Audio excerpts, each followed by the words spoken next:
Bonjour à tous, ici le Rav David Forman et bienvenue dans la fête de Pourim. J'aimerais vous parler de cette fête. Pourquoi l'appelle-t-on Pourim ? Tout le monde sait que ce nom vient de la Perse antique, quand Haman avait tiré au sort pour tous nous anéantir. Il avait tiré au sort pour trouver le jour où tous les Juifs seraient tués. En araméen, Pourim veut dire sort. Au singulier pour, au pluriel Pourim. On l'appelle donc Pourim au nom des sorts d'Haman. Mais j'ai une question simple. Est-ce du bon sens ? Pourquoi appeler cette fête au nom de la technique utilisée par notre ennemi ? C'est un peu comme si, en 1948, lorsque les Juifs ont miraculeusement repoussé les armées arabes de plusieurs pays, et qui, au lieu d'appeler ce jour Yom HaAtzmaout, jour de l'indépendance, l'auraient appelé Tokarev. Eh bien oui, les Arabes ont utilisé des fusils russes Tokarev, et Dieu merci, ils ont été repoussés. Alors nous aurions pu appeler ce jour Tokarev, du nom de la technique utilisée pour essayer de nous tuer. Personne ne penserait que ce soit une bonne idée. Alors pourquoi l'appelle-t-on Pourim, les sorts ? La question est même plus grande, car le tirage au sort a une dimension symbolique. En tirant au sort, Haman voulait que la date du génocide des Juifs soit déterminée par la force du hasard. La Megillah d'Esther dit à ce sujet « Ve'ipilpur ou agoral ». Haman tira au sort. Les Umam ou l'Abedam. Les Abedam signifie « pour les détruire ». Mais le mot « Léoumam » signifie plus que de les détruire. Cela veut dire « pour les terrifier ». Le tirage au sort était un instrument de guerre psychologique. En tirant au sort, Haman disait « Vous croyez qu'il y a un plan ? Vous croyez qu'il y a un créateur qui dirige le monde et qu'il suit un programme bien défini ? Je vais vous montrer que c'est faux. Le monde est dirigé par le hasard et je vais trouver la date pour vous tuer en lançant des dés. Terrifiant. Pourquoi nommer ce jour au nom de la terreur ? Pourquoi appeler cette fête au nom d'une vision théologique que l'on rejette ? Il est vrai que le nom de Dieu n'apparaît pas dans la Megillah, même si l'on sait que Dieu était en fait derrière la scène. Mais il est impossible de croire qu'il était absent. Alors pourquoi appeler cette fête au nom d'une vision qui n'est pas celle du judaïsme ? En réalité, la Megillah elle-même, au chapitre 9, vers la fin, tente effectivement de nous expliquer l'origine du nom de la fête de Pourim. Si on veut vraiment comprendre pourquoi on l'appelle Pourim, il faut qu'on examine ces versets attentivement.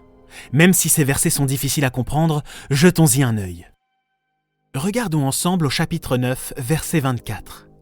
Ki Haman ben Hamedata Agagi. Car Haman l'Agagite, Tzorer kol ha-Yehudim, persécuteur de tous les Juifs, Rachav al ha-Yehudim le Abedam, avait projeté d'anéantir les Juifs. Vei pilpur ou agoral le umamul Abedam. Et il avait tiré au sort pour les terrifier et les anéantir. Uvevoa lifne Ameler, et quand elle, Esther, vint devant le roi, Amar ima sefer, il donna un ordre écrit, Yashuv machashavto hara asher chashav al ha-Yehudim al rosho, que le mauvais dessein qu'Haman avait conçu retombe sur sa tête. Vetalu oto ve'et banav al ha'etz, et on pendit Haman sur la potence qu'il avait prévue pour Mordechai. Regardons la suite. Alken karou le yamim ha'ele Pourim. C'est pour ça que l'on appelle cette fête Pourim.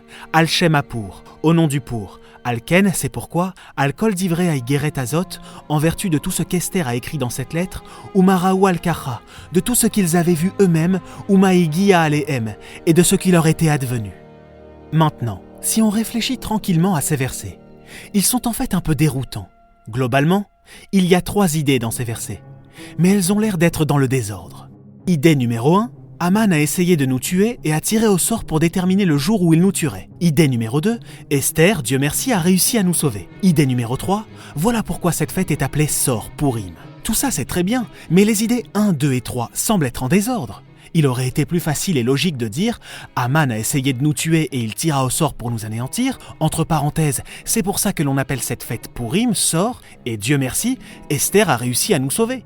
L'ordre des versets tel que c'est effectivement rédigé, à savoir « Haman a essayé de nous tuer et il tira au sort pour le faire, Dieu merci, Esther nous a sauvés, et c'est donc la raison pour laquelle on appelle cette fête Sor » n'est pas logique. Alors quel est le sens de ces versets ? On appelle cette fête Pourim parce que Dieu merci, Esther nous a sauvés. Mais ce n'est pas pour ça que l'on appelle Pourim cette fête. C'est parce qu'Haman a tiré au sort. C'est bizarre, si on intervertit les idées 2 et 3, que l'idée 3 devienne l'idée 2, et l'idée 2 passe en 3, alors ce serait logique. Mais ce n'est pas comme ça que c'est écrit. Qu'est-ce que les versets essaient-ils de nous dire ? Je pense que le texte essaie de nous dire que la fête est appelée Pourim pour une autre raison. Une raison qui semble plus profonde. On ne l'a pas appelé Pourim, les sorts, à cause du tirage d'Haman. Celui-ci était destructeur, celui de l'ennemi. On n'aurait jamais appelé cette fête au nom de notre ennemi. Non. Le nom de la fête provient d'autre chose, pas de quelque chose qu'Aman a fait, mais de quelque chose qu'Esther a fait. Aman a essayé de nous tuer et a tiré au sort. Esther, Dieu merci, a essayé de nous sauver et a réussi. C'est pourquoi on appelle cette fête Pourim. Il y a donc évidemment quelque chose à propos de ce qu'Esther a fait. Qu'a-t-elle fait de particulier et qui explique que ce jour est appelé Pourim? Voilà ce qu'on devra comprendre dans notre prochaine vidéo.